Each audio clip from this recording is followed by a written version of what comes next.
दोस्त 11th chill year pivotal year hai. If you or your child is moving from class 10th to class 11th this year, and if you want to keep Indian and international universities option open after class 12, then class 11th is actually going to be the most important year in this journey. Hello friends, I am Prachin Agrawal, co-founder of AdminCard and The Big League, and today in this video, I will show you exactly what you should do in class 11th this year so that in 1 to 2 years from now, Indian universities and international universities don't feel like a dream but a natural next step. And if you are looking for more such informative content, do subscribe this channel. In the previous video, we spoke about class 10th as the refinement year. Boards, interest alignment, early CV making, and exam planning. Now, as we enter class 11th, what we call it as the most pivotal year of this journey. This is the year of profile building and taking standardized tests on top of the strong academics. So let's break it down step by step in simple words for students and parents. So as always, we will talk about academics first. Now within academics in class 11, this is where the real jump in syllabus and in depth of each subject starts. Now in most school boards, your class 11th marks do not appear in your board certificate. But let me tell you, they are extremely important because of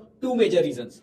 Number one, students who are aiming for international universities, your class 11th grades is most important as they are the most recent exam score that you are going to submit. And also basis which your class 12 predicted score will be calculated. And number two, for all those who are appearing for Indian competitive examinations like JEE, NEET, CUET, IB-MAT, class 11 syllabus is 40 to 50% of what you will face in the examination. So whether it is Indian colleges or international colleges, class 11th and their syllabus is going to be very critical. Now treat class 11th as your foundational year because this is where you are going to build deep understanding in the subjects that you have chosen, which is going to help you both in your exams and also in college. So don't just aim for marks, but on building a strong foundation. Now, as there are too many things to do in class 11th, we try to create a habit early on from class 8th, 9th itself of building a daily and weekly. So that's the first thing you need to do as you enter class 11th. You create your weekly calendar. You need to balance your coaching prep. You need to take time out for your core activities. You need to build your profile and you need to prepare for other competitive exams. Any weak topics or subjects that you have chosen in class 11th, try to fix them now. Otherwise, they will become 10 times harder towards the end of the course. So as we said, class 11th is a foundational year. It is also like an engine building year. If the engine is strong, class 12th becomes about driving and not repairing. Now after academics, let's focus on activities. So in class 9th, we shortlisted to 2 to 3 core activities. In class 10, we worked upon these 2-3 activities and started thinking more from CV point of view. Now in class 11th, we need to show excellence and ownership of these activities. Now the 3 core section, how we can imagine about this, our core activities is first about the core activity linked to our course. Second is about the leadership project or a passion project. And third is about giving it back to the community or a community initiative. So coming back to the core activity linked to your course. So let's say if you want to study computer science, engineering, data, you can build a serious project, you can do coding, robotics, hackathon, etc. If you want business or economics, then you can think about building a small venture, running a finance club, building stock market projects, or appearing in competitions. If you want law, psychology, liberal arts, then you can invest time on research, debates, MUNs, work policy, etc. Now this spike should clearly connect your activity to your intended college major. That really makes you stand out. Now on the second front, which is leadership project, you need to move beyond participating and you need to design and lead something. And it could be a school club, a tech event, a fest committee, a sports tournament, a newsletter, a YouTube channel. Universities love to see where you took the responsibility, managed teams, and created something new. And the third is your community initiatives, how you are giving back to the society. You can contribute in many ways like teaching, creating environmental projects, doing some NGO work, and even with your tech or creative solutions to real world problems. Let me tell you, consistency matters the most. If you are doing it over years, vis-a-vis you are doing one day photo ops, consistent work will speak loudly in your application. By the end of class 11th, your profile should clearly answer, who am I outside the classroom? And why should a top university bet on me? Now let's talk about the third important thing, which is standardized tests. Especially let's talk about SAT, ACT or similar kind of examinations for international students. Class 11th is the ideal time to start and in many cases even finish your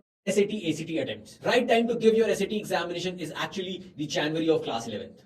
So that in case you have to reappear, you have time before your application starts in early class 12. Now, especially for students for and state board, AP exams remain critical. You should aim to complete your remaining AP examinations once you are done with your exams of class 11. Now, fourth important segment, which is added after class 10, is your summer vacation. Summers after class 10 boards are probably the most valuable vacation of your school life. Use it wisely. You need to give your APs, do a summer school or a summer pro, and do a summer project or a summer internship. Now, the fifth important segment is your application prep. Along with the academics and tests, class 11th is the right time to quietly start your application prep. Focus on creating your resume. Move from a rough basic CV to a clean, structured 1 to 2 page resume. So clearly organize your academics, your co-curricular, your position of responsibilities, extracurriculars, projects, internships, and social initiatives. It is also a good time to create your tentative list of colleges. Basis your academics, mock scores, and profile. You need to do your own research, so start reading and also start talking to seniors, alumni in the field you are interested in. Jot down learnings, stories, and experiences as they become the raw material for your future essays and SOPs in class 12. By the end of class 11th, you should not just be a strong student, you should be a story that makes sense on paper. So let's quickly define how the calendar looks like for this year. So once we are done with the boards in March, the April to June time frame, you need to prepare your APs and get your APs done in May. You need to start preparing for your SAT and ACT, and you need to utilize your summer time with a summer school project or internship.